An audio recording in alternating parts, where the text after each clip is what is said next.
I believe we've started. It's Bob and Zip. You ready to go, Zip? Just Bob and Zip? Well, for now. The It's cast funny, of non-present characters. people don't know that you and I do a show with just the two of us every week. And then on this live stream, well, it gets busy. And you were like, you lay back.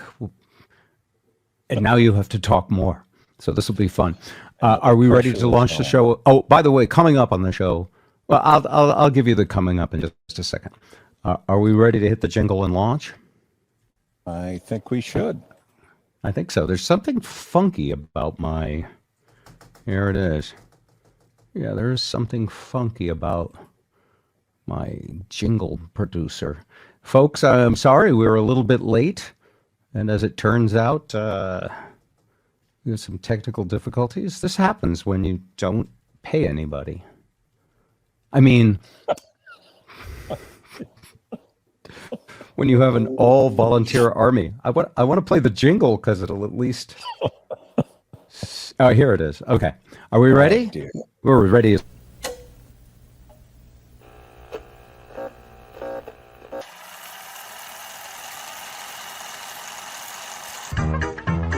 Bob and Zip Show with Nick Kelly. It was planned so well. We even had the show segmented out into different portions, much like, Dateline or 60 Minutes. They said the same thing about the Hubble telescope, and look what happened. Yeah, that's right. That was the billions of dollars boondoggle. Anyway, Ed got delayed in traffic. Spike knew that he wasn't coming on till 5, which caused him to think, oh, it'll be fine if I get there at 5:15. And several other. It's fine. It doesn't matter. It's Bob and Zip, and Ed Kelly will join us shortly. Spike O'Neill is on his way. Should be here in just a little bit. We will have Kermet Apio, who is a comedian who has something in common with both me and Barack Obama. Can you guess what it is? You were born in the same hospital in Hawaii. You did homework? Isn't it amazing when I do show prep? Oh, well, I know how. I know how you prep, actually. Zip watches Jeopardy every night. And you've got me started watching it. First, just by accident, it came on. And I actually said, well, Zip watches this. What is the appeal in watching human Rolodexes of information, sit there and answer extremely difficult questions that I have no clue about? And I figured out what the appeal is. All right. I'm all ears. I'd love to hear this. Every once in a while, I have a right answer. This is the same thing that poor people every once in a while think they might win megabucks. And so when I have a right answer, I think, oh, I'm on a roll. I just got one. Maybe I could get two. And then, boom, reality hits hard and my public school education comes home to roost. But it is interesting. And I wonder, do some people on Jeopardy, do they study, right? It's one thing I've noticed, and this is really true. If I think back to my grade school and high school days, the people that frequently do well on Jeopardy, and I mean this with no disrespect, but they were the ones that kind of the nerdy folks who, had a pocket saver and things like that, and they make thousands of dollars. That's their vengeance. That's their comeback. Yeah. When you say nerdy, you're not referring to the high-tech nerd. You're referring to a previous generation's version of nerdy, which was the pocket protector, the glasses very similar to the ones you're wearing right now. You could lose the porn stash, but what you're referring to is the dweeb who nobody really liked, who became an accountant or went into banking. Right. If you go into banking, you literally print money. If you become an accountant, you just have a good head for facts and figures, those kinds of people. Travis is right. Your audio is breaking up a little bit there. I could turn my audio down. Is that better, Travis? A little distorted and a little crackling. Once again, it's an all-volunteer army. Travis has been appointed head of IT and engineering. Is it better now? Yeah, it's just a funny I crackling. can turn it down even more if that's better.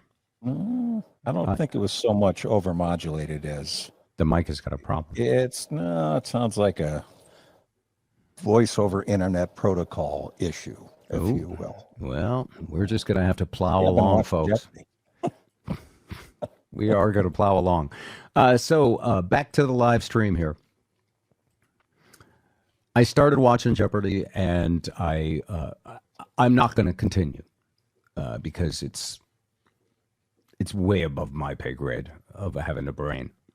You have to watch it enough nights because every once in a while they'll just lob you softballs.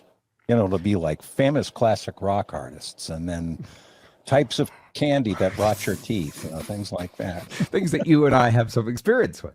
Yes. So that is the appeal then, that you at various times, much like playing at a casino on a slot machine, every once in a while you get that adrenaline of being a winner. Yes, right. Okay. Or you walk away feeling, wow, I'm not quite as thick-headed and lost as many brain cells as I thought I did back in my day. That's the senior citizen happy hour definition of a winner. Okay. It's well put. Yes, that has been interesting to me. Lisa and I are also watching some other television that when you run out of favorite shows, which if you're retired is easy to do, and we binge watch a couple hours every night, you start to experiment with stuff. Well, maybe I'll like this, or it had good reviews. And so we started watching a show that's totally not aimed at our demographic. And at first I wasn't even sure, like watching a show with your spouse, like Jeannie is your spouse, watching a show with your spouse, there's always this little dance that you do. It's like, is it chick flicky enough for her? Because, we're not going to watch. I'd love to watch the new Lord of the Rings stuff. I'd love to watch all the Star Wars. Like, there's tons of Star Wars series, Boba Fett, and all of these other things. I'll never get to see it. But I try to find shows that have something in it for me and something in it for her. And usually, a sexy drama will work for both of us because, much like Jeopardy. Depending on the category. If we watch a little bit of sexy, we go, oh, I remember that. Let me offer this up. Last night I watched 2 or 4 episodes, I think, of a episodic series on, I think it's Paramount Plus, Mayor of Kingstown, with Jeremy Renner, who is recovering from a snowcat accident as we speak. So, Mayor of Kingstown? Is it about an actual mayor? It's about a family that it's a fictitious town in Michigan. Ed probably knows about this series. And essentially, the entire town revolves around the economy of a state prison. So it's really interesting, but it's incredibly violent. And again, it led to more severe insomnia. I did not sleep well. So are you watching this with Jeannie, or are you watching it by yourself? She faded out. It was too graphic for her. And by the way, that's a horrible feeling. If I start something with Lisa, every once in a while she'll go, no. We are the knights who say no. I'm not watching this. And I'll be like, but we're 2 episodes in. Give it one more episode. But when she decides, like, she'll just go, no, not watching that. And sometimes it's a good drama or detective show or something that, I'm into it. And then she goes away. And sometimes I'll watch another episode, but then I get lonely. And so the one who gives in more, and maybe you don't do this, is me. I watch way too many chick flicks. I watch shows that shouldn't appeal to me, but I know she loves them. The dumbest one of all time was called The Affair. Did you ever watch that? I did not. I'm not a big fan of that ilk. Of affairs.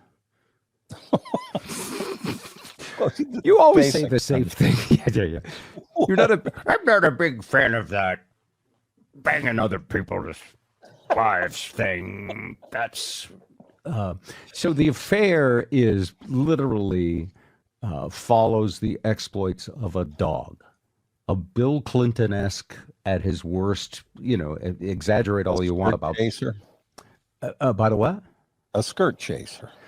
Yes. Oh, I mean, he's in this particular show, he's not a skirt chaser until one day, and he's having dinner at a diner with his family, wife and 2 kids.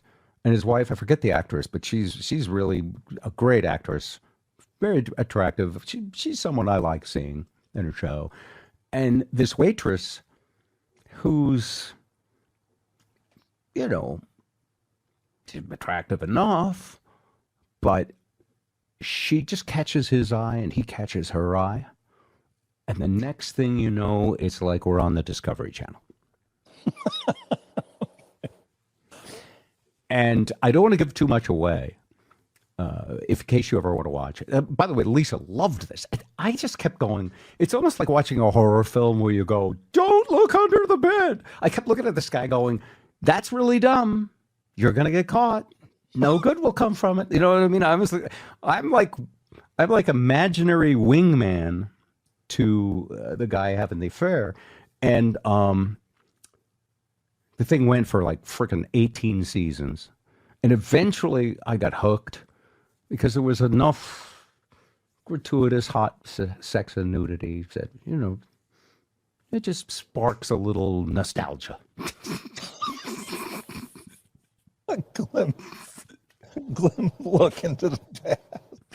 No, it's good. It's good. Anyway, so the latest show we're watching, which is something I did want to mention to people out there, because it's got me thinking about a few things. It's a hit right now. It's in its 2nd season. I believe it's on Netflix, and it's called Emily in Paris. You don't even watch the huge shows, so you Phil wouldn't know. Collins' daughter stars in it. Classic rock trivia. I'll take classic rock trivia for 800, Alex. Am I right? Yeah, you're absolutely right. Who is replaced Alex now? Who's hosting Jeopardy right now? Ken Jennings, who was one of the longest running champs. He's now a hoster. Okay. Yes. So so that's a little bit of trivia. The gal who plays Emily, I don't know her name. She is a smart, sassy, sexy 30-year-old who's working in America, and her advertising firm sends her over to Paris because the person who was going to go to Paris and work in their sister firm, I guess she suddenly gets pregnant and she can't go. And Emily is like, doesn't want to go to Paris, but she goes. And so I'll tell you what the show is. It's Mary Tyler Moore with an Instagram account. Okay. She gets to Paris, nobody likes her, she can't speak the language, and then it's, you're gonna make it after all. And so at first, and it's weird watching a kid show, because a 30-year-old to us is a kid.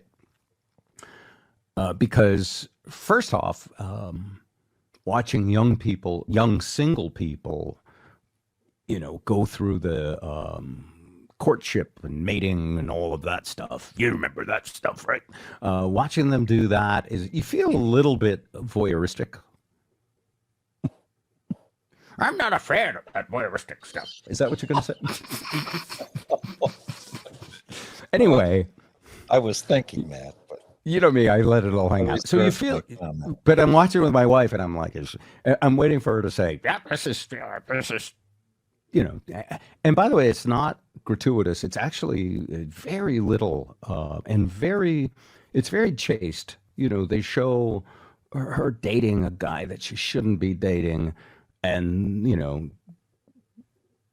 it happens, and then they cut to the next morning when all the uncomfortableness happens. So it's in that way, it's very much like it's a situational comedy.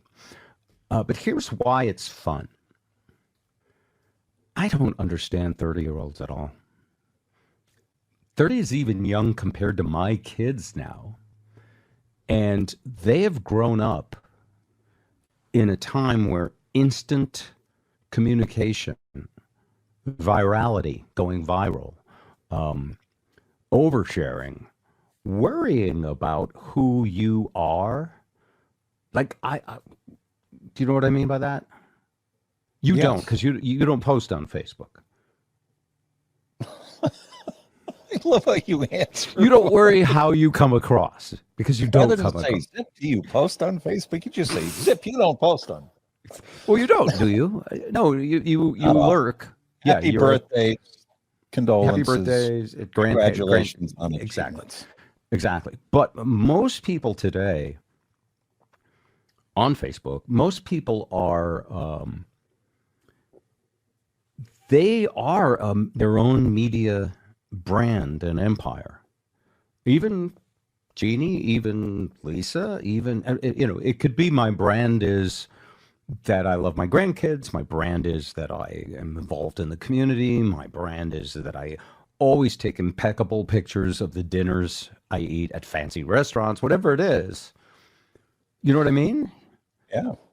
I mean, I saw a picture of myself with my grandfather, who was my mentor, when I was 7 years old.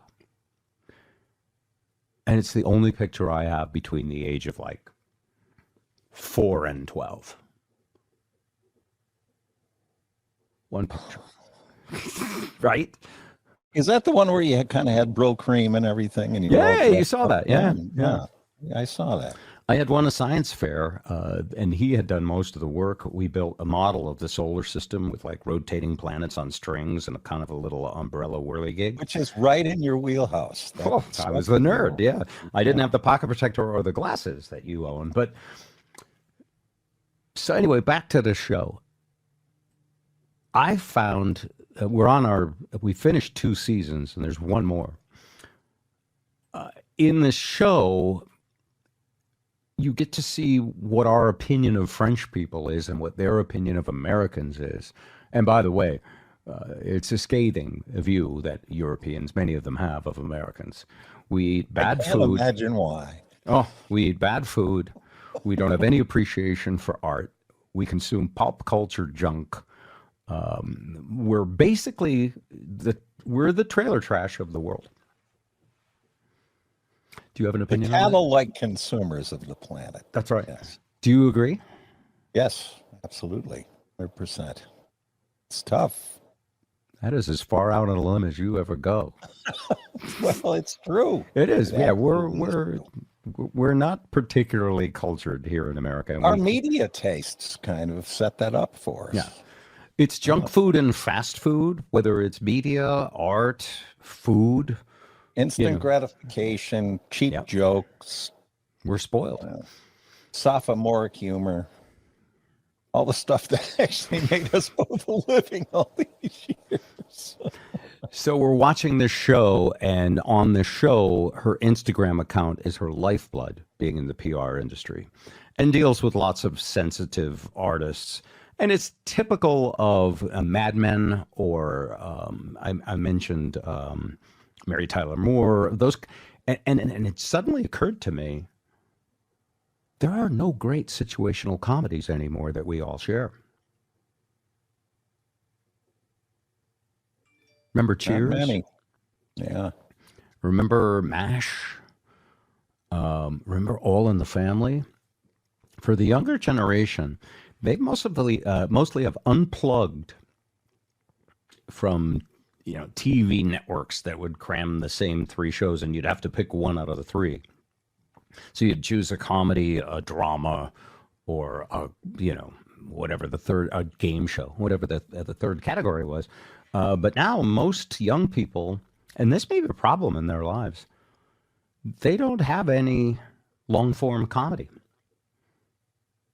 There's no comedies at the movie theaters. They're going to see superheroes, Mad Men, I mean X-Men, Spider-Man sequels, freaking Avatar. There's some funny moments, but it's not a comedy. And so as I'm watching the show, I thought, well, this is a smart comedy commenting on what it's like to be 30. To be at that point, and by the way, in our generation, that point before you committed to someone would be about 25.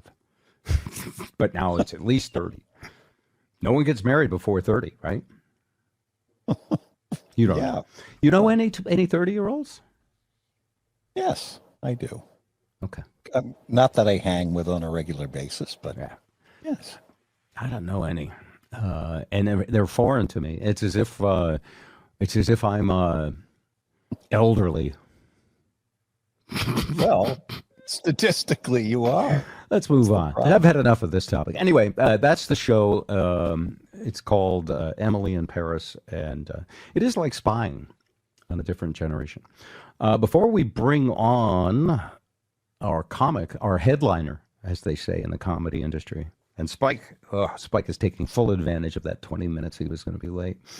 Before we bring on Kermit, let me let's skip ahead to this. Oh, yeah, let's look at some of the comments. I have not even looked at you folks who are watching us live. Here's Travis. I haven't watched any TV except the Seahawks. So sorry for you, Travis. If they happen to be televised for 3 years anymore. I only watch the YouTube channels and documentaries. By the way, YouTube is best YouTube channel. is Encyclopedia Britannica for this generation. It's pretty much that, but it's also any concert I want to see. It's an archive of so much.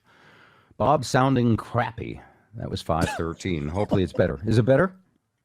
You got a crackle in there. Some kind of a Okay, we'll figure that out. Comedy shows went by the wayside just like variety shows did. And now all we have is comedy clips. That's Travis again. Modern Family was good. Yes, good show. Simpsons, most intelligent show on TV. Yes. Is there a modern Simpsons? I don't think so. Have you ever watched Mom, the series Mom? Which is no. about two recovering alcoholic mother and daughter. That sounds like fun. It's actually pretty funny, and it's well written.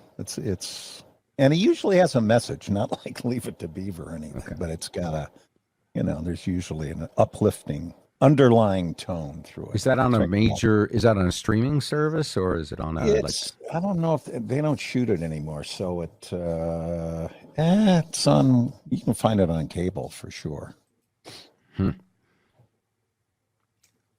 Your webmaster's wife wants to be on the show if he won't. Oh, that's Nancy. That's our webmaster, David's wife. She wants to be on the show, David. David does not want to be on the show. He sits there in the break room. You can put these up, David, if you want. The audio is still crackly. There's nothing I could do about it this week. Mom is dumb. Yeah, it's tough. Mom is dumb. That's the cool thing about saying anything with instant media feedback. You could say, Einstein had some great theories. He was a whack job with a strange haircut. It's just okay. Here comes Spike O'Neill. Spike, you made it. How are you? Good. I'm a whack job with a weird haircut. Good timing. Einstein-esque.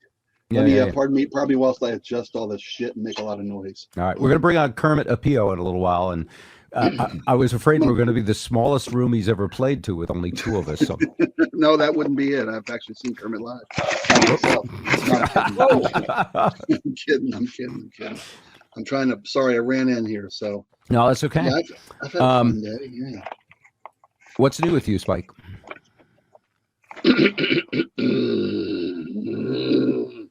I'm helping my disabled's the wrong word.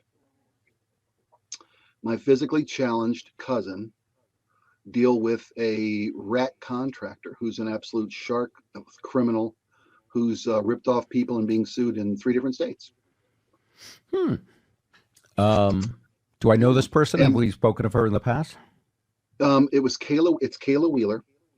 Yep, I remember. Remember, my cousin Kayla was born with one leg. Oh, excuse me. Let me settle in here. Cousin Kayla was born with one arm and no legs, triple congenital amputee, and it was Tough. a complete surprise to her parents. And she was. They sued the hospital because they have an ultrasound VHS recording of her father saying, "Well, where are the legs?" "Oh, they're just right there. You can see them folded up. She's just curled up, making herself comfortable." So when she was born with one arm and one half arm and no legs, it was a shock to be sure. And they, took legal action against the hospital, not because they would have made any different choices, but because that option was taken away from them through negligence. So they had to make life ready for a person who would be challenged their entire life. And I am now transitioning to proper pronouncing because the birth of that child was the second most shocking thing their parents have ever been through, because they have transitioned to K Wheeler and they identify as non-binary and are actually pursuing surgery to make the physical change to K, a male. Okay. So K, Now, who is if I recall, there's a heartwarming story here in that they have adjusted incredibly well and had an incredibly positive attitude to Kay's the challenges. a world record holder Paralympic swimmer in Yeah. their body classification. Kay has skied and played softball and done robotics camp. She was the president of the Harry Potter fan club at the University of Washington, where they graduated with 2 degrees and are taking a gap year before starting their LSATs to become a disabilities advocate attorney. Wow. Part of Kay's trust fund is to is being used to. They bought a condo, a ground floor condo that's completely accessible, and they had taken some of the trust fund money, which is being managed by a conservatorship, and hired a contractor who is an absolute piece of garbage. And I've gotten involved with it already about Thanksgiving time when the work was supposed to be completed. Kay travels to see friends of similar physical limitations around the country on a regular basis, having met through different conventions and organizations.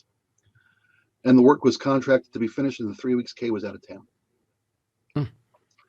Well, when Kay got back to town, a third of the work had been done, most of it done poorly. This guy who was already been given a deposit was asking for more money because he blah blah blah blah blah, one story after another. I know this kind of contractor, by the way. My son ran into one of these guys too. Hey, tough. here's a thought. Since you have a radio show and we have the internet, let's use these torches and pitchforks for good.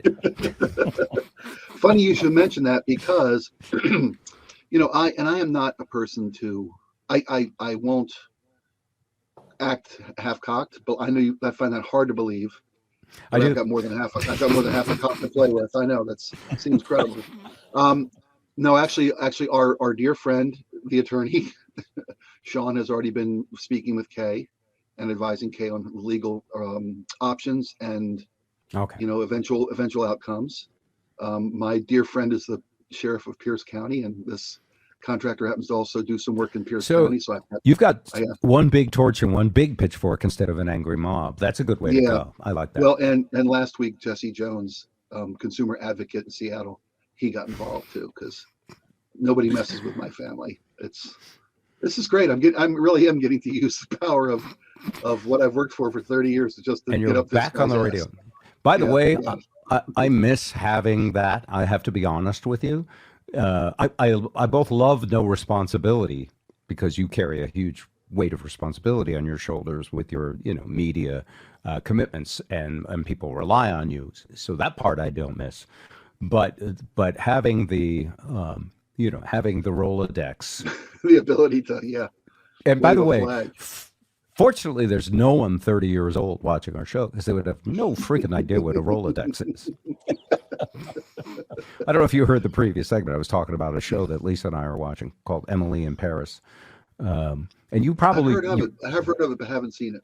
It's a really smart show about 30-year-olds. who are Okay. really almost like an invasive species to the planet, as far as I'm concerned. I don't know anything about them, and they seem to be taking over. Algae. Old people seem to be losing their jobs, and Yeah. I guess they're going to run it. And I apologize first because we left it in shit shape, and we shouldn't get our security deposit back. But you people who Is are that running Gen around, Z? yeah, yeah. Is No, that well, Gen 30 Z? is No? Z. Yeah. So millennials are about, I think, mid 30s. There's a specific Yeah. cutoff, which doesn't really matter. But yeah, they're a little younger than millennials. Because Gen X And followed the boomers, right? That was 65 yes, was the last boomer, and then 85, I and think, then was the last millennials.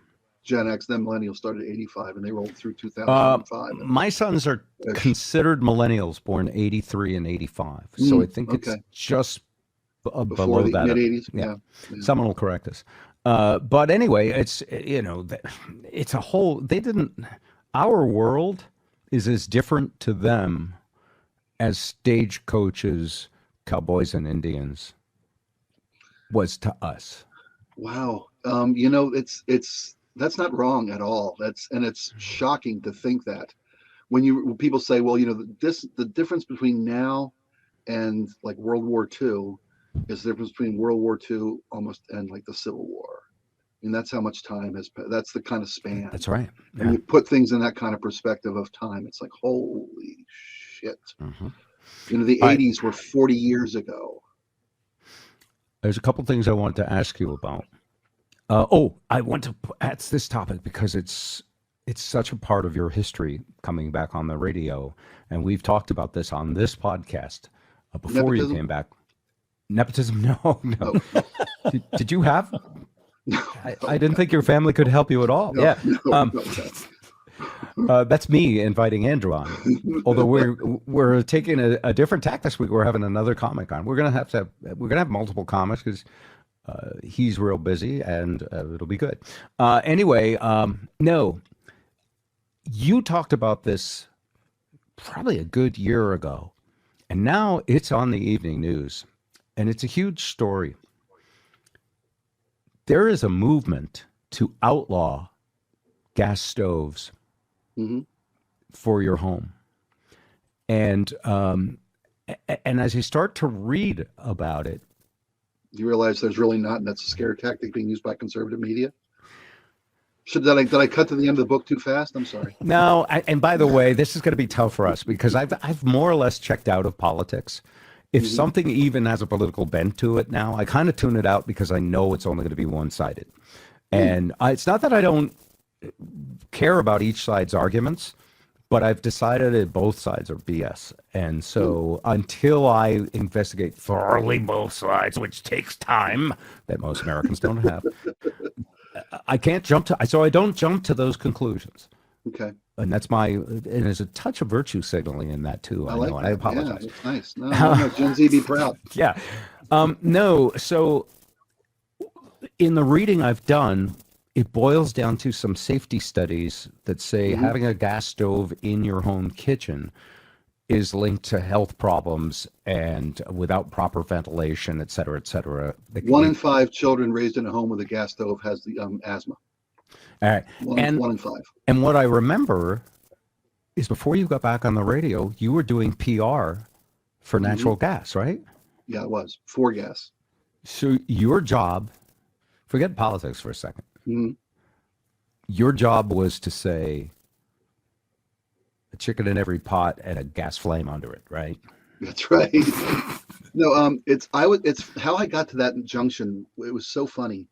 I was totally I was contacted by the local pipe fitters union because the city of Seattle had implemented a ban on natural gas being used to heat space, like space heating and water Yep, heating yep, in new yep. construction, both multifamily, multi-story, and commercial.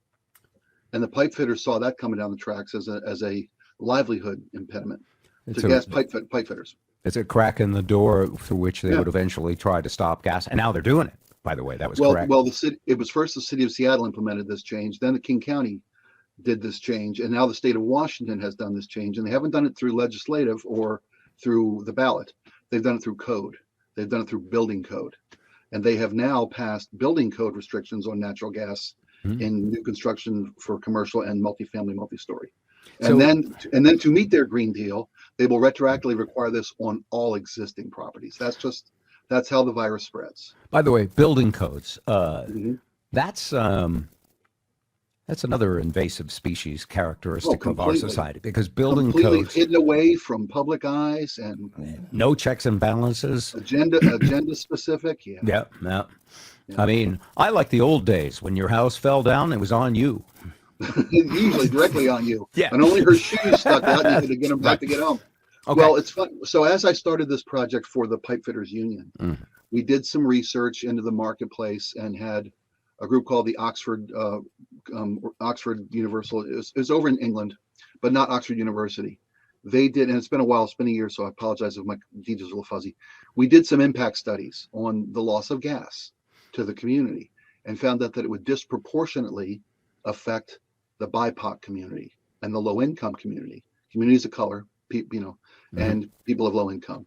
And we realized after I sat in on several different city council meetings in Seattle and the smaller shoreline, Kirkland, Vashon Island, Bellevue, those smaller communities outside of Seattle.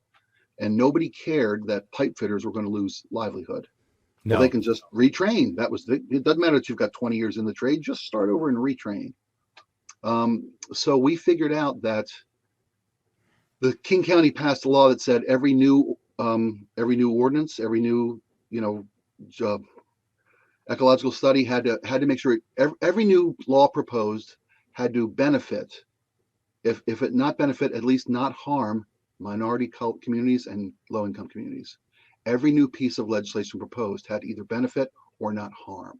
So we found out pretty quickly through the study that eliminating gas as a fuel resource disproportionately affected communities of color, because as you take away gas, which is a third of Seattle's energy base, it all goes to hydroelectric, which means the demand goes up, which means the rates go up. And when your power bill goes from 150 to $300 a month, it disproportionately affects your income, especially if you're low income. It's a bigger chunk of your pie. So did this work? No. It's Sorry. funny. It sounded like you had it all figured out. Here's the thing. They're breaking the law by passing these without running this through the equity check toolbox, they called it. Yeah. The equity toolbox was the cute package they put together for King County to make sure communities of color were represented and treated fairly. And when the problem is, it didn't work because my contract ran out with the plumbers union. Right. And since the only way for this to go forward was from an Ethics. Yeah, well, no, what's the word I'm looking for? God, a minority equity position. That was the thing. Equity. Okay. That was the successful way to the finish line was, minority communities, ethnic equity was the way to go forward. And the plumbers union didn't want to be paying for that. So we did all this research and we handed it over to the African American community in Seattle and the low income communities in Seattle. They're advocates. I built a team of people from that community. So we got distracted from, and this is, by the way, exactly what is your job. We talked for 20 minutes about one thing. Yeah. Yeah. No, I love it, and you're so well informed now. It's scary. I know about gas stoves is the point here. Okay. So are they bad for you, or can it just be mitigated with a good ceiling fan and better mitigation? Which is one of our listeners says that Mad Mac is basically. So here's what happened. The Consumer Product Safety Commission, a federal agency, did a study that found throughout decades of history, homes with gas stoves, the children raised in those homes had a 20% greater episodes of youth asthma than kids who weren't raised in gas homes. But you can fix that. You can fix that. I used to eat plaster off the wall. I didn't know that it was bad for me. And I love lead paint chips and a sandwich at summertime with some Kool-Aid made with a garden hose. I'm there. That's all in the past. That's Those heaven. statistics are only pointing the way to doing it correctly, right? So the Consumer Product Safety Commission pointed this out and said perhaps we should look at ways to make gas stoves safer. Yeah. And never was it proposed. A ban on gas stoves was not put out in any way, shape, or form. But now the meme police have Jill Biden burning documents on a gas stove.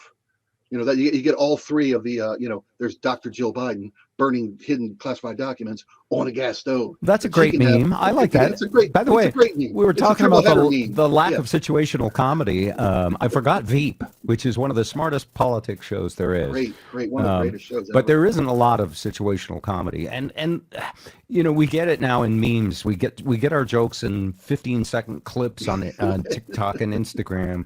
Because our attention span isn't even 22 minutes anymore. But it's now 15 seconds. That's how long our attention span is. Spike just gave us 8 minutes on the whole background of this natural gas thing that takes up a 40-second clip on the evening news. Right. And I was starting to doze off. And it's not your fault because you're No. you know what I'm talking about. It's the like culture we're you in. got to punch it up a little bit. Yeah, you gotta get a better lead. So all Banning right. gas stoves. So is the bottom line, which is where I started, because I live in a meme culture, is the bottom line this? Yes, it's a real thing, and we just need better ventilation, and we should just make it happen.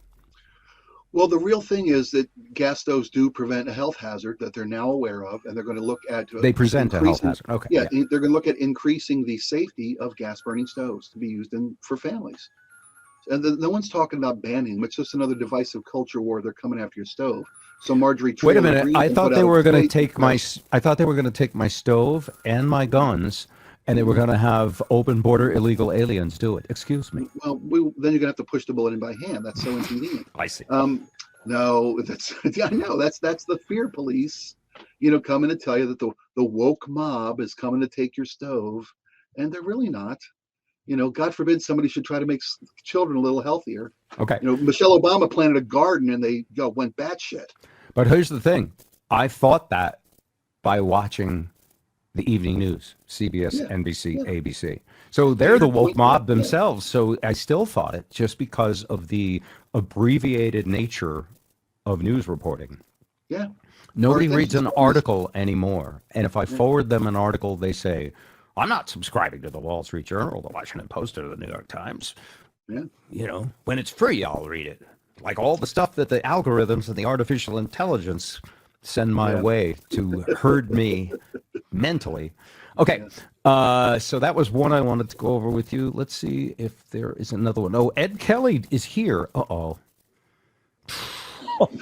President He's Bush is here to talk about natural gas, and he's got family money in it. So Ed is here, and I wanted him here before we bring Kermit on, but I see Ed's webcam is not working. Is it there, Ed?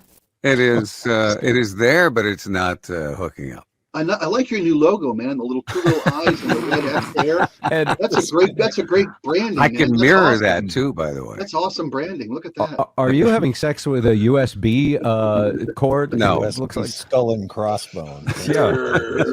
Our flag means death.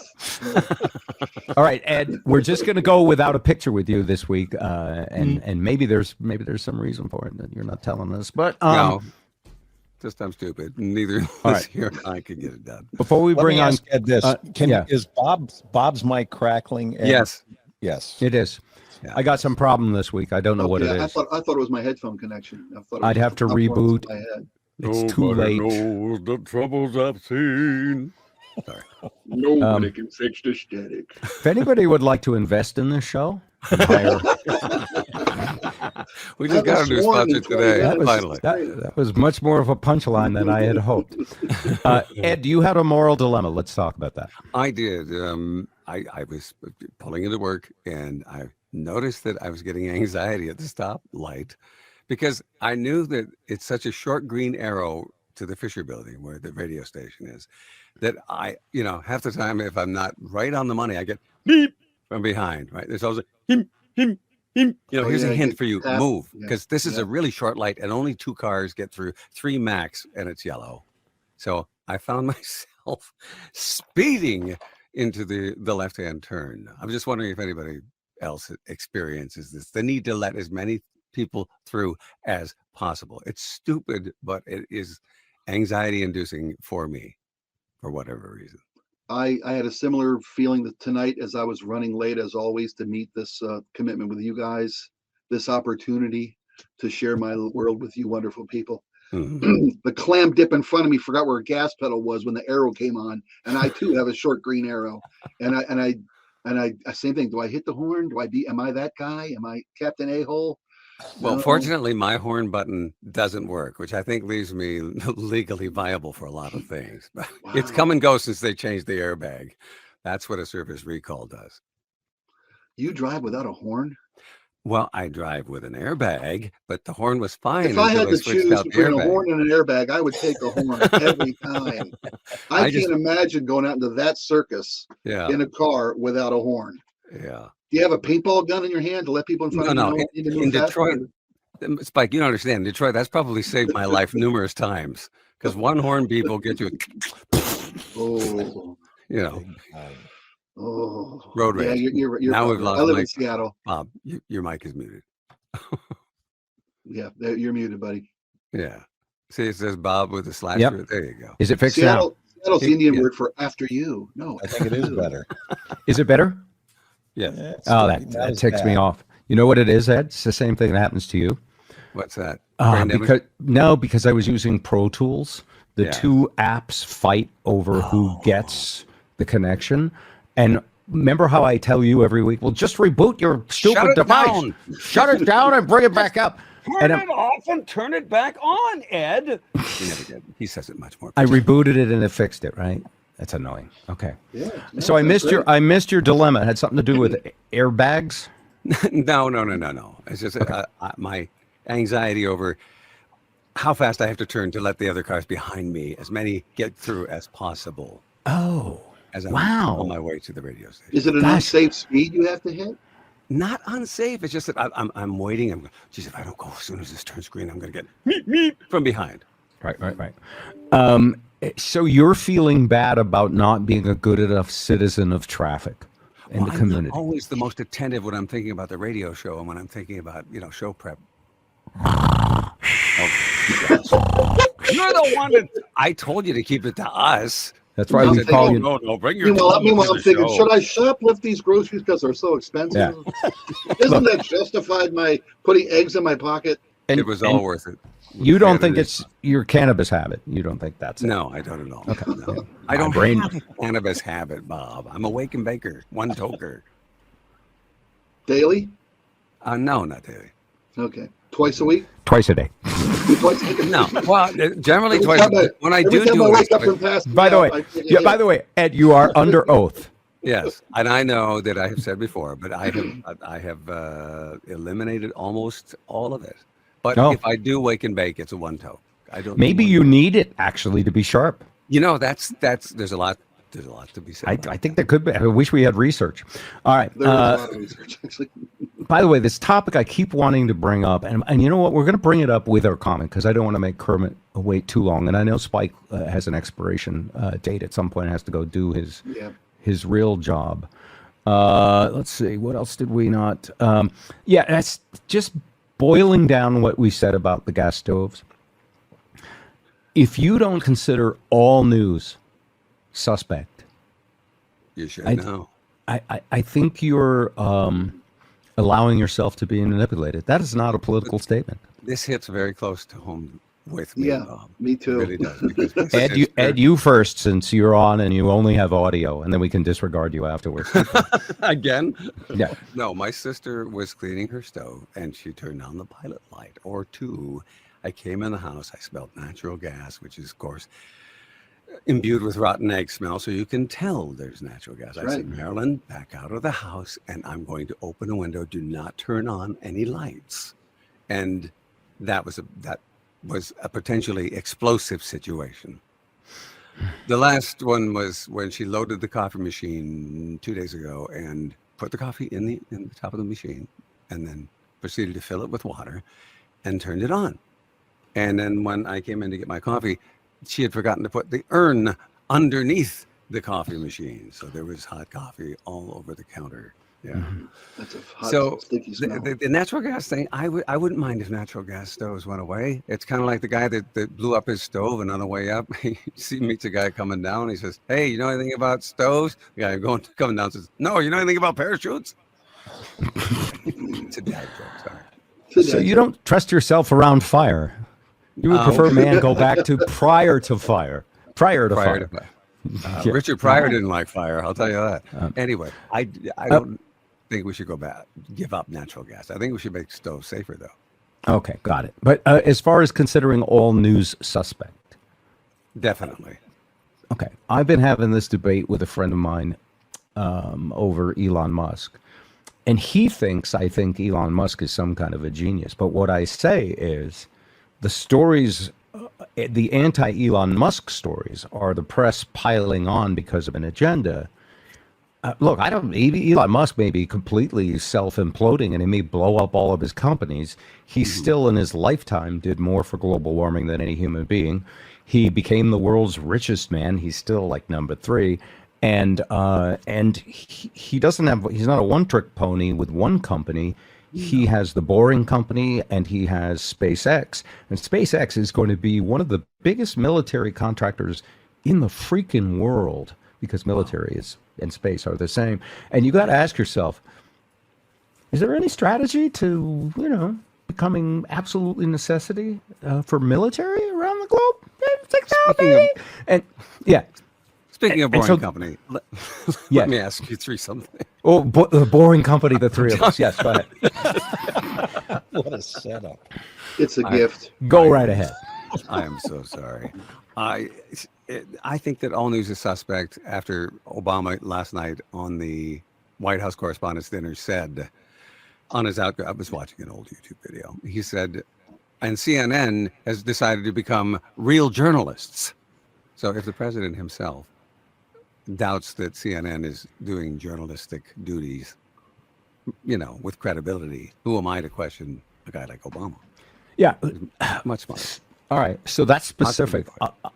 I totally agree with what you just said, by the way, but I'm broadly generalizing it. Every media company is in the business Entertaining. of holding an audience.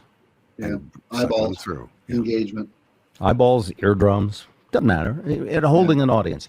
And I Earballs. used to find, even back when I did it, I used to find it challenging to try and do that and still have something resembling integrity, and still try to be somewhat honest. Did I love every mattress that I did a commercial for? Most of them.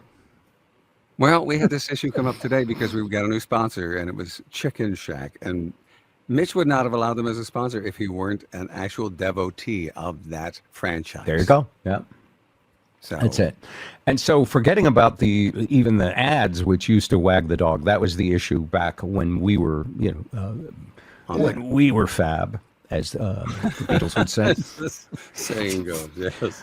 But now it's the algorithms, it's the social media that wags the dog. Because if you're CBS Evening News, you don't have to just compete with social media. You actually have to report on what it has made big. That is news. What is news is what most people are reacting to. And the major news organizations used to sort of have an agenda and make news, and they used to curate it. But now it's curated by the mob. But it's So- 10-second sound bites now, and that's what everybody wants. And I think Spike will tell you that. Thank you. We're out of time. Appreciate your thoughts. Yeah, Ed. That was next great. topic. Yeah, absolutely. Couldn't agree more. All right. Shall we bring on our headliner? We're going to have a jingle for this, but he's going to do his own jingle. Here he comes. Here comes the comic. He's as funny as shit. That's not bad on the spot. And I'll tell you, this guy's kind of special to me for a couple of reasons. One, he recently invited me to a show. Actually, I invited myself, and he got me free passes. Same thing. But he's a Hawaiian. And while I don't consider myself a Hawaiian, I was also born in Hawaii. I didn't know that. He was one of the early comics on our show back, probably, I'm going to ask him, late early 90s probably, when he was young. And what's funny is that he said he sort of cut his teeth and tried to figure out how to do radio on our show. What I didn't have the heart to tell him is we were trying to figure out how to do radio at the exact same time. Ain't it the truth? He's a veteran comic, which is what you say to someone you respect, and their material is great. And I saw him in Vegas like a month ago, and he had the room. But he's also he's a dad joke guy like us. You know, he's not a 30-year-old millennial on Instagram all day long. Ladies and gentlemen, please welcome. And I don't think he's really in Hawaii now, but please welcome Kermet Apio. Kermit, welcome to the show. Thank you so much for me. And hold on, we got to get your mic up a little bit. oh wait, hold on. Am I there? Yep, turn it up just a hair. Turn it up. Okay. You said? Yeah, turn your mic up just a hair. Okay, there we go. Is that better? Perfect. Yep. All right. If you thank need a so backup much Kermit, for, I'll be here. Oh, Thank you Kermit, for- Kermit the frog has already. Yeah. Yeah. So I want to tell you, thank you very much for changing your statement to you invited yourself to the show, because that was going to be an awkward moment. Yeah. When I said what actually happened. I try, to be honest. I was really glad you came, and I was so happy to have you there. And so yes, I'm glad you contacted. I'm glad you came to the show. Well, it's funny because, you know, in the old days, we used to promote comedy. And so I would, you know, just call the guy and say, yeah, well, like, this is going to sound really stuck up. And at this age, I don't even care anymore. But I would think if I go to the show and I talk about it on the radio, it's good for the club. So, of course, they're going to want to, you know, this is why they would want us. Should I continue with this line of discussion? Anyway. But when I saw you advertising that you were going to be in Las Vegas, I was like, "Oh, Kermit, he was on with us for many times over the years." And I just said, "Hey, can you get me some tickets?" And I didn't know it's this huge comedy club that charges, you know, $800 a ticket at the MGM. I'm exaggerating, but I didn't know, like, and it was a big deal. And anyway, I'm grateful. It's the first free thing I've gotten since moving to Vegas. Because he's tight for crap. And the show was great. And Kristen Key, the headliner, turns out to have also been on our show many times. Remember her? She's the funny song singing lesbian. She's fantastic. Yep. And Kermit, she did this bit about Hawaii, and Kermit is Hawaiian, and we had just got back from Hawaii. It was fantastic. Now, are you at Waikiki right now? Well, when we soundchecked, you made a big deal about my green screen, that I have one, and none of you using a green screen. It's like you hung me out here on this. I feel like That's okay. you know what I mean. I feel like it's one of those where you tell all your friends, "Hey, tomorrow we're going to wear funny hats," and then none of you wore a funny hat to school. I'm that guy today. I like that. Well, it is good to see you. I want to tell you, this is my. I'm from an area called Eva Beach, and it's not really on a lot of tourist brochures. It's more of a local area. And so this is a view from Eva Beach where you could actually see town. And so Waikiki and Honolulu were like a world away for us when I was growing up. And so this view is a view because I remember looking at the city going, wow, that's where the city people live. That's literally your home screen right there. Yeah. It's wild. Is that is Waikiki in the background though? It's just far away. Yep. Yeah, there's Diamond Head on the easy. Were you born in a Tripler hospital like me and President Obama? I was Or not. were you I was You not. were born in the backyard in a. He scored on that third rock to his right shoulder there. Yeah. So you Very were. traditional, Bob. Yeah. Hey, Kermit, did Bob come to the early bird show at least? Did he have a decency to get an early bird ticket and not put out a real paying customer from the prime show? Or? Bob is a target market. That club only does one show a night, and it's at 8:00. That's right. So yeah, Bob is who they're looking for. Welcome to the pudding room, everybody. But I also want to say, so when Bob says that I did the show many times, that's actually a very friendly way to put it, because I did the show once, and then there was a long time before and then I did it a few more times. So I know what you're going to say. You're going to say you didn't do well the first time, and that had something to do with why there was a long time. Yeah, that's exactly what I'm saying. And no, and it's on me. You guys were great, but like you had mentioned. So I I won the Seattle Comedy Competition '91, and I'll tell you right now, I had no business winning it. It was one of those lucky things. Put it this way: when you won the competition, you would headline a weekend at the Comedy Underground, which put on the competition. Right? I don't know if you guys remember that. So in December, you'd headline a weekend. Well, I emceed the Comedy Underground in May, won the competition in November, and had to headline it. I never middled the Underground, which is something people do for years while they try and learn how to headline, right? I never. You're referring to my son, Andrew, as Hey, the middle no for names, years. no names. No Yeah, names. no Come on. names. Yeah. Friendly, it's a friendly meeting. I mean, everybody, but they were forced to headline me, even though the last time I had done I was doing 15 minutes, and now they were forced because I won the competition to give me 45 minutes, and it was comedic, and so there was no way anybody thought I was going to win. As a matter of fact, I'll tell you this. Back then, the finals of the competition was one night. It was in the old Seattle Opera House, right? It was like a big show, one night. It was a big deal.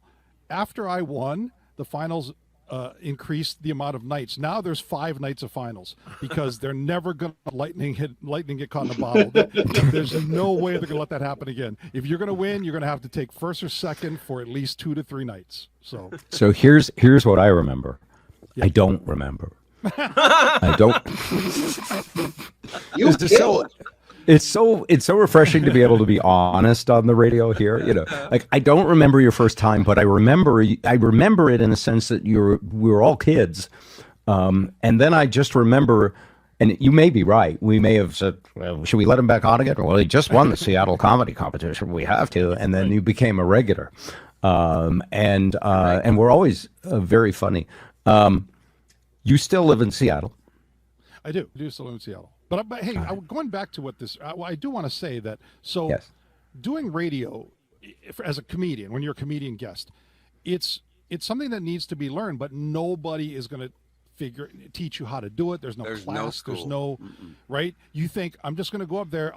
I'll give them a few questions to set me up in bits, and it's going to go great. But that's really not how it works. I mean, yeah, you want to do some of your bits. You want to be funny, but if I give you a question so obviously setting up a bit, it makes you look bad, right? And you guys knew that. You guys were just being yourselves. And So Kermit, how about that gas stove band? And go. Yeah. Exactly. I think we lost Zip. Exactly. Like I'm not gonna. You just can't just hand someone a paper, especially someone who's this show that tons of people listen to, is very well known. You guys are going to look at a piece of paper and go, so what kind of pants you like, Kermit? You know what I mean? It's like, and so I didn't know how to do it. So it did not go well. As a matter of fact, I wish I could remember the line. And I realize you guys are going to remember this because you interviewed thousands of comics. But I do because it was my first time on a show that I actually, I listened to in the morning. I loved it. And so, but Spike, you hammered me towards the end of it. You got me. And I wish I could remember the line. But it was really funny, but at the time, hurt my feelings, man. Oh, buddy, I apologize. So genuinely apologize. No. Oh my There's God. no reason to apologize because, look, the minute I walk out of there, you guys still have a show to do. So you can't jump on the sinking ship because I seem like a nice kid. You know what I mean? But he doesn't have to toss a cement block onto your barge either. Oh, no way. Because he made his fans laugh, and they came back after commercial. That was what was important at the moment, right? That's and your I job, realize that Spike. now. Yeah, and I realize that now, but I just felt like I'm never going to be on that show again. And it actually did take a few years, but I'm thankful for the opportunity because eventually you learn how to work material in or not do it. If it's not working that day, if you guys are talking about something, I have nothing in my act. I just want to be funny about that. But at the time, I was 23 and just won a competition I had no business winning, just headlined a club I had no business headlining, and then I was on a radio show I had no business being on. In over his head, So that's all around. Yeah. Let me say something about that because this is very interesting. Because when I hear a story like this, or even when Kristen came up and said she was a huge fan of the show and her and her dad listened to Twisted Christmas songs every Christmas, you should know that on the other side, and I think I'm speaking for Spike too, and if I am not, I'll just steamroll over him and then he'll steamroll back over me. But there's insecurity on all sides. No matter, you think that the person with the most experience maybe has real confidence, But at each moment in show business, and I don't know if this is the same stand-up comedy, because you and my son Andrew have something that I wish I had, which is you project all the confidence in the world to be standing up there all by yourself. I can't even do this podcast unless Zip, at least Zip. There. Zip at the Please, minimum. Spike, come on. I need a support group around me. Okay. And so one of the things early on in the incarnations of our show that we did repeatedly, by the way, because we were young, dumb, and full of vinegar. And we knew that we had to act like we knew what we were doing. But frequently, I would find out later that I'd really offended someone or hurt their feelings and didn't mean to. I was just trying to be a wise ass in the moment. And again, I may be speaking for Spike, but his face says yes.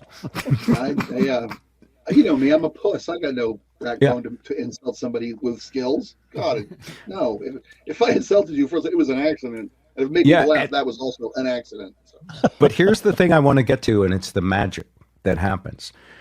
After you, and whether you're in your world, stand-up comic up there on stage by yourself, or you're in ours playing in what amounts to a band where you're riffing off of each other.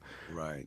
After you get a couple of 10,000 hours of experience, you do it intellectually smarter, so you don't create as much human roadkill along the way.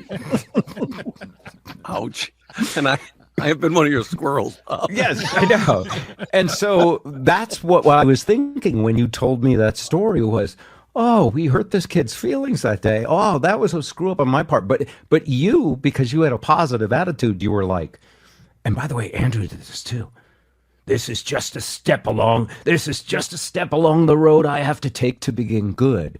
That's right. Which isn't that positive attitude the right attitude for everyone to have when they're just getting started? Well, but it's for me, I don't know if it's a positive attitude. I think look, I always felt lucky to be in comedy. When I quit my day job, I thought it was my, you know how people back through Europe? I thought I was just going to do 2 years of, I'll always have that story. Hey, I was a professional comedian. And then at 25, I'll get a job and grow up. It was never like, I never thought like, I'm just going to keep plowing through and learn from my mistakes. It really was that I loved being around comedians. They were amazing people. And you know, we all realized that none of us would be hanging around if it wasn't for comedy. We all love this thing. And so we had, you know, athletes and nerds and musicians who just didn't have a lot in common but this one thing. So I like being around comedy. And then the other thing was I hate mornings. I didn't want, like, I don't have to set an alarm. That's it. That was to me, like, you know, so me not doing well on your show, you know, it wasn't like I'm going to get them next time. My whole thing was I want to try and be able to at least tread water in these things so they'll bring me back, you know. And I don't know if it was like this it really isn't. So much of what I do is the worry about failure. It's just I just didn't want to screw it up. Go ahead, Ed. Yeah. And no, this is God. Perhaps you saw me when I played with Jim Carrey. I just want you to know that you have been blessed. You did not become Carrot Top. You are not a prop comic. Give God his props. Give God his props. Wow. So how long ago was that, Kermit? Was that the early 90s? 91, 92, you said, right? Yeah. I won in November of 91. And and I did Almost Live, the TV show, on New Year's Eve of 91 because of the competition. Man. I wasn't ready for that either. But the good thing about Almost Live is that I did the show live a few times. I did like little 5-minute sets around the city, so they got to see what I was going to do. It was different doing it with you guys. So with you guys, it was probably, I would say, somewhere between January and March of 92. Right. Yeah. Okay, that makes sense. So 30 years. And here's a little funny. While I'm sitting here listening to you, I'm like, well, this is a great conversation. And I'm like, I asked him to send me some talking points so I could set him up for some of his jokes, and he didn't email them to. I was like, no. And sitting in the wings, Craig Gass, ladies and gentlemen. I forgot completely, but no, that's okay because each other a long time. It would have ruined. Yeah, it would have ruined actually the whole real thing. So now I'm going to just say, tell us a little bit about your life now. You, unlike my son, You have a wife and kids. Yes, I do. You have responsibilities in the real Bill's a world. loser, but you've got a real life. More. He knows. I have a question for you, Kermit, but I'm going to put it in context that really jabs my son. Yeah. Well, we roadkill each other all the time. It's actually kind of fun for us. And to that angle, how do your kids feel about what you do for a living? You know, I think they actually, early on, they got amazingly positive feedback from friends. I think they worried that friends would kind of roll their eyes because, like you said earlier, I'm not the new style of comedy. You know, sure, I try and evolve. I want to exist in whatever comedy is now. But ultimately, if I really try and do what the 20-something comics are going to do, I'm look like an idiot, right? You know, the 55-year-old trying to be hip. Right, And, yeah. and because I even used the word hip in 2023, like that's bad. Yeah. And so I was wondering if they would, but my friend or their friends pretty much always thought it was cool. And like when my Dry Bar special came out, one of my son's friends texted him and said, my family just watched your dad's special. And that was really kind of a cool thing for them. So yeah, I think they like it. And also they've gotten to travel a bit, you know, and see things that it was kind of cool to be able to take them along. You know, Do you get to bring them, like if you do a cruise, do you get to bring your family? Yeah. I mean, I haven't been doing a lot because once they hit high school, there's just no time in there. But Right. Yes, when they were younger, I took them on cruises and we've done a lot of stuff. When I saw you in Vegas, my daughter flew down a few days later when school went on break. She flew down and we got to hang out in Vegas for a couple of days. So yeah, it's really great to be able to take the family around. What's your geographical territory? I mean, I feel like every comic has it. Like someone will be big on the East Coast, someone will focus on the West Coast. Like Andrew will say he could make more bread on the West Coast, but he wants to,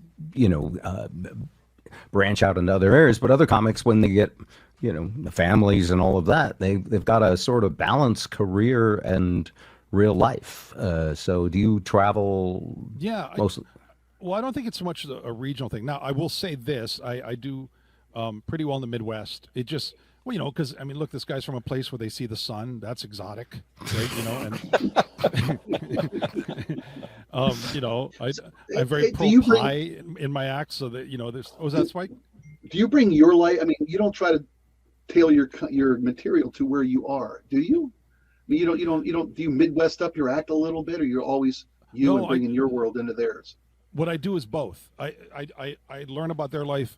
It's fish out of water, which is really easy comedy. I mean, look, I don't do it as much anymore. When I first started doing Minnesota and Wisconsin, the first 8 to 10 minutes would be about the weather and a Hawaiian in the weather, right? I would just open up and say, hey,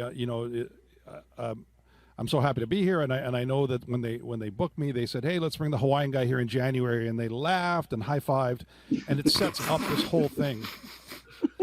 Sunshine.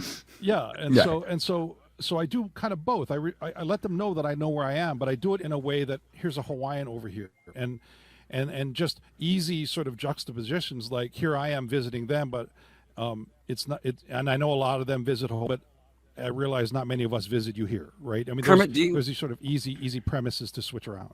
Do you sell spam in the lobby at these shows just to Like bring a hot plate? Here come the Hawaii references. So sorry. Funny you should ask that, because one time I was doing the club in Minneapolis, which is just a great club. It's one of the best clubs in the country. And they told me, they said, hey, the spam factory is in Austin. It's about 2 hours away. And I said, yeah, I absolutely know about that, because every day at 5 o'clock, Hawaiians turn towards that direction.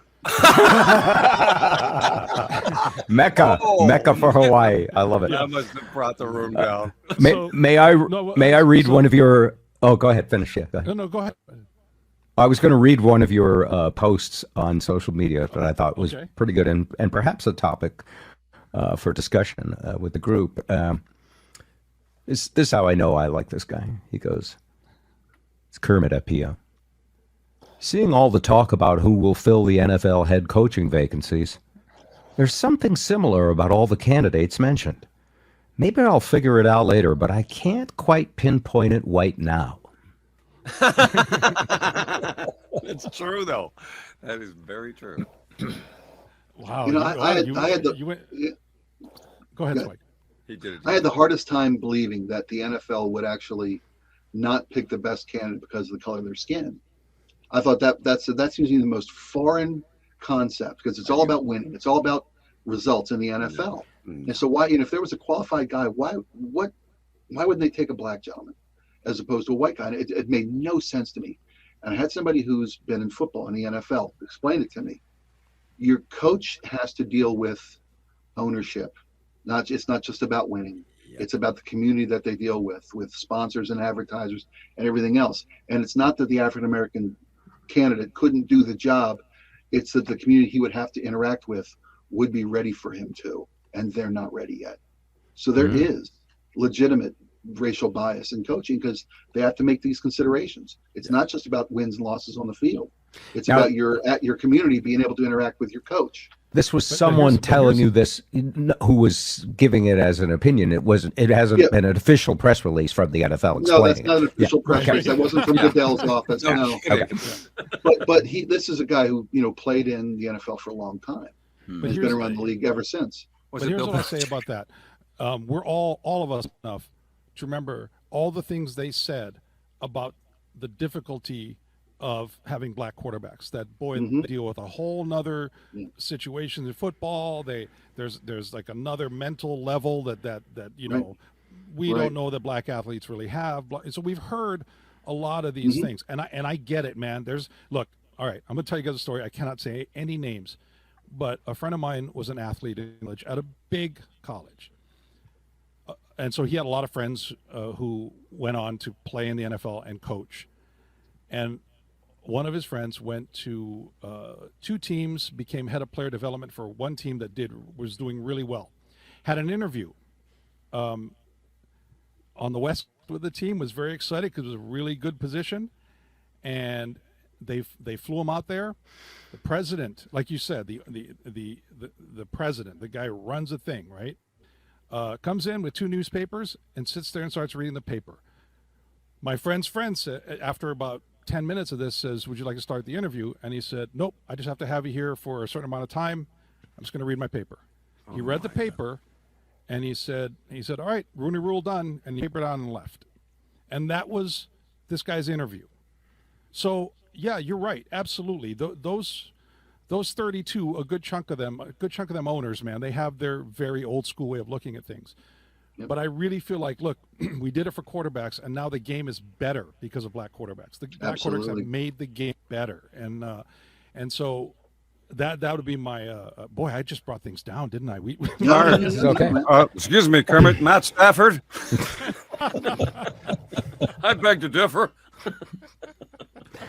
Just kidding. It's an awesome conversation, and a few things that I did not know, and because I'm not into the granular analysis of these, especially teams' decisions on management or players. I don't wake up like Joe does on draft day, all excited. So it's fascinating, and it's in a way it's good that sports lets us talk about this stuff because giant corporate boardrooms have all of these same issues. But you're never gonna. They're not in the public eye the way the NFL is, right? Yeah, and music. Music, exactly. I had a conversation with my producer. First couple of months I was doing this show, the amount of social equity that music has delivered to this civilization cannot be measured. Yep. Music has broken down more walls, and sports is right on its heels. And because those are things everybody can relate to and enjoy at the core of their soul.